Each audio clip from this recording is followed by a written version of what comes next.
The blood moon loomed high above the cracked earth, casting the world in a shade of crimson that seemed to bleed into the very air. Trees stretched their blackened fingers toward the sky, and the sickly stench of decay floated on the wind. Freen watched Becky through slitted eyes, every muscle taut. The human, no, the hybrid, was standing just beyond arm's reach, illuminated by the eerie light. Her dark hair glowed faintly, and her eyes, God, her eyes, seemed to drink in the moonlight itself. Something inside Freen ached painfully.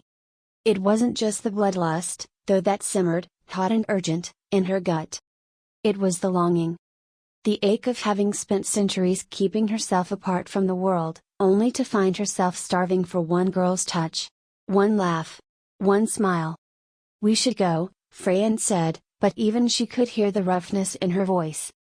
Becky smirked, that familiar rebellious glint flashing across her features. "Scared, Professor?" Freen swallowed thickly. "Not for me," she murmured, her voice almost breaking. "For you." Becky took a slow, deliberate step closer. The scent of her skin, clean, sweet, alive, hit Freen like a physical blow. She had to clench her fists to stop herself from reaching out. "So protect me," Becky whispered. Freen's heart, or what remained of it, twisted violently in her chest. Without warning, she closed the space between them, seizing Becky's wrist with a grip that was just a little too. Their skin met, and Freen swore she felt the earth tilt beneath her feet. Becky's eyes widened, not with fear, but with something hotter, sharper. Curiosity. Excitement. She liked it when Freen touched her. She wanted Freen to lose control. Freen realized it too late, and once she did, she was already doomed. The woods closed in around them as they ran, roots grabbing at their feet, branches clawing at their clothes. But Freen barely noticed. All she could think about was the way Becky's fingers tangled with hers, tight, sure, like she trusted Freen with everything she had. It terrified her. It thrilled her. Then Becky stumbled, just a little, and Freen caught her, her arm wrapping firmly around Becky's waist, yanking her flush against her chest. They froze. Their bodies pressed together in a perfect, devastating fit. Freen could feel every curve of Becky's body against hers. The frantic thrum of her heartbeat. The heat of her breath ghosting against Freen's collarbone. Becky tipped her head back to look up at her, wide-eyed, breathless. Freen's thumb stroked instinctively along Becky's hip bone, drawing a small, involuntary shiver from the girl. "You're cold," Becky whispered, almost accusingly. Freen's lips twisted into a bitter smile. "I always am." Becky's hand slid up, so bold, and brushed against Freen's cheek, tracing the line of her jaw. The contrast was featherlight. Barely there. But to Freen, "You're not cold to me," Becky said softly. For a moment, a fragile, impossible moment, Freen leaned into the touch. She allowed herself to imagine it. A world where she could kiss Becky without restraint. Where she could taste the life on her lips without guilt, without fear. A world where she wasn't a monster, and Becky wasn't forbidden. The fantasy shattered with a distant howl, low, guttural, and coming closer. Reality snapped back into place. "We have to move," Freen said, her voice rough and broken. This time when she grabbed Becky's hand, it wasn't just protective. It was possessive. The streets were ruins of a forgotten life. Buildings crumbled into rubble, the echoes of humanity long since faded. Freen and Becky dashed across broken sidewalks, ducked through the shattered frames of doorways, the moans and growls of the infected haunting the edges of the night. They found an abandoned bookstore, the windows shattered, the inside cloaked in darkness.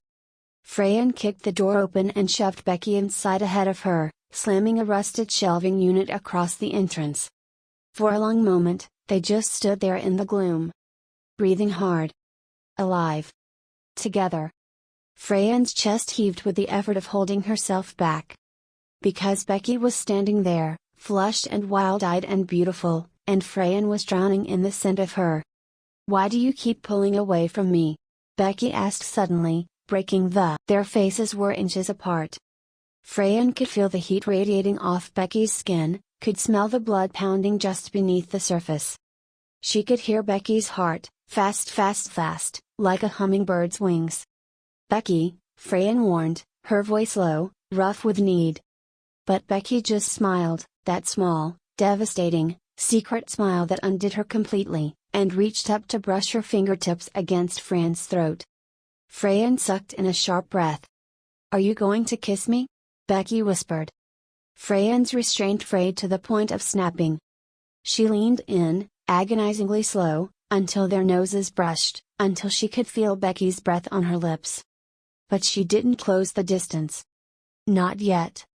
Not until Becky asked. Because once she started, she wouldn't be able to stop. She could hear Becky's heart, fast fast fast, like a hummingbird's wings. "Becky," Freen warned, her voice low, rough with need. But Becky just smiled, that small, devastating, secret smile that undid her completely, and reached up to brush her fingertips against Freen's throat. Freen sucked in a sharp breath. "Are you going to kiss me?" Becky whispered. Freen's restraint frayed to the point of snapping. She leaned in, agonizingly slow, until their noses brushed, until she could feel Becky's breath on her lips. But she didn't close the distance. Not yet. Not until Becky asked. Because once she started, she wouldn't be able to stop. Becky's fingers tangled in Freen's shirt, pulling her infinitesimally closer. "Please," she breathed. Freen made a low, guttural sound, part growl, part whimper, and finally pressed her forehead against Becky's. Their lips almost touched. Almost. But before Freen could claim her, a deafening crash came from the back of the building, something forcing its way inside. Freen jerked back, snarling, fangs flashing. The infected were here. But so was something worse, a vampire. And Freen knew, deep in her bones, that whoever had sent them wasn't just after blood. They were after Becky. And Freen would kill anything that tried to take her.